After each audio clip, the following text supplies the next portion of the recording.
What's good, ladies and gentlemen? It's your boy MJ, and welcome to the Knicks Rundown. This right here, this is your one-stop shop for previews, reviews, and of course, fun views of all things Knicks basketball. So, welcome to the channel. Now, if you haven't done so, please take a second to like this video, subscribe, and click that notification bell so that way you can be updated on the next videos that I post. Without further ado, let's get into it. Maybe it's just me, but I feel like we haven't seen the Knicks in a meaningful game that counts in like forever.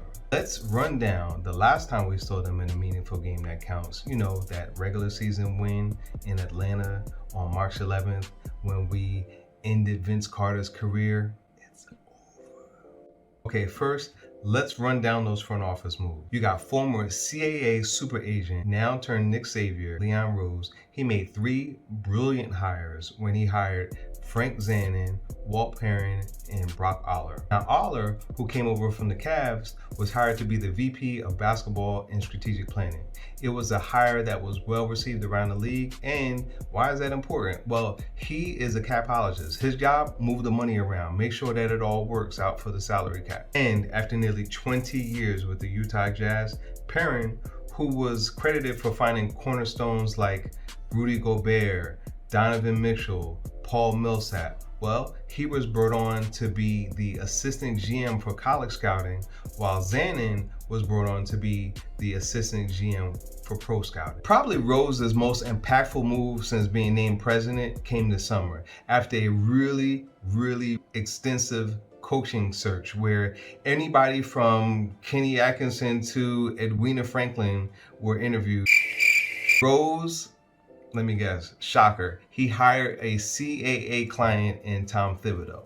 I mean, listen, don't get me wrong. If you gave me true serum, I'm telling you, I wanted Kenny Atkinson, but I like the hire of Tibbs. Listen, this was his dream job. I mean, he was with the Knicks in the 90s under Jeff Van Gundy. You remember when Van Gundy was holding on the legs of Lonzo Mourning during that fight with LJ? Well, yeah, Tibbs was the get back guy. He was the guy on the bench saying, everybody get back. That was Tibbs. But he was on the staff back then, and hopefully he can bring back some of that 90s Knicks basketball to the current team. All jokes aside, Tibbs was a great hire. I like what he's doing with assembling his staff. He brought in Johnny Bryant over from the Utah Jazz. Now, Bryant was instrumental in helping Donovan Mitchell ascend to his greatness. He also brought in Kenny Payne from the Kentucky Wildcats.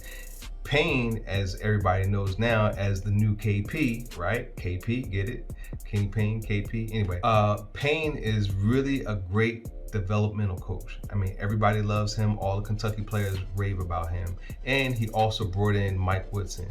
And if you don't know who Mike Woodson is, get out. Now, we love Tibbs for what he does. I mean, he gets the most out of his players, and he goes into a team and he turns losers into winners. I mean, listen, he did that in Chicago with the Bulls, and he did it in Minnesota with the Timberwolves. But the big question is, can he do it here in New York? I mean, listen, the last time that the Knicks were winners was back in 2013. That's back when, well, I mean, hey, look, Woody, hey, maybe some synergy there. Mike Woodson was the coach, and Steve Novak was giving us the discount double check. I mean, that's how long ago that was. Now let's get on the court and talk about the players and run down the departures. By having one of the worst records in the NBA last season, Leon Rose was not going to sit idle. So he started to revamp the roster.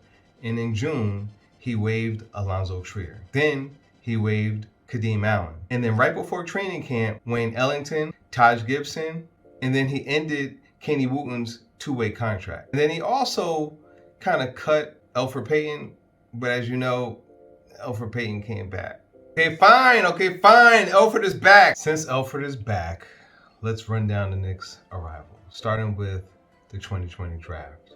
The Knicks had 2 selections in the draft, and with so many holes to fill, I mean holes bigger than the ones on the FDR drive, the best course of action was to select the best player available. So after all the draft prospect interviews, and after courting a ton of point guards, I'm talking about more courting than Prince Akeem did women in Coming to America, the Knicks selected another player with New York City roots for the 2nd straight year when they drafted Obi Toppin 8th overall out of Dayton. Remember, it was RJ Barrett last year, the 3rd overall pick, who had New York City roots. His dad went to St. John's, and his mom, who also went to St. John's, is from New York City. Listen, you'll get no complaints out of me. Toppin was a no-brainer pick. But don't get me wrong, the biggest need that the Knicks have is the point guard. So you'd hope with the second 2020 first round pick that they will go and draft a point guard. Well, the Knicks kind of did that. After a little bit of wheeling and dealing, they were able to get a couple second round picks for the future, and they drafted sharpshooting guard out of Kentucky in Immanuel Quickley. Now, shortly after the draft, the Knicks continued their recent trend of trying to catch lightning in a bottle by signing these veterans to the short-term contracts. Now, as I mentioned before, they brought back Elfrid Payton. So he returned, as well as Reggie Bullock, for about 1 year, $5 million contract. Then they also brought in Alec Burks. Now, Burks is an interesting signing because he is coming off of a career year where he averaged 15 points a game. And then they brought in Nerlens Noel. Now, the good thing about Nerlens is that he and Mitchell Robinson play very similarly. So you're not going to have a drop off when Mitchell goes out of the game or when Nerlens comes in the game or vice versa, whatever. You're not going to really have a drop off. You're going to have a similar type of player playing that role. And then the biggest mystery out of all of the players that they have on the roster is Austin Rivers. Now, Rivers signed a 3-year deal. Just the first year is guaranteed at $3.5 million. But he is the kind of player who can end up being like the guy. I mean, he could be like the guy that could be the point, or he could be the scoring guard off the bench. He could be multiple players. So we're not really sure what he's going to look like, but he's still a good veteran signing for the team. Now, with the roster locked at 15 players, including two-way players in Jared Harper and Theo Pinson, there's some question marks going into the season in terms of the rotation. So let's run that down really quickly. Okay, first we have who's going to start at point guard. Now, is it going to be Frank? Is it going to be DSJ? Do we put Elf on the shelf and make a quick decision by putting in Immanuel Quickley based on what he did the last couple of preseason games? How about Austin Rivers? Where does he fit into the mix? We know what kind of player he is and what he can bring to the table. How does he fit in? And then what about the youngsters? Do the youngsters get more playing time? Do they even have a young starting lineup? You know, the one that where like Obi Toppin is the oldest player on the floor, with him, RJ Barrett, Kevin Knox, Mitchell Robinson, Immanuel Quickley. I mean, that lineup did really well during the preseason.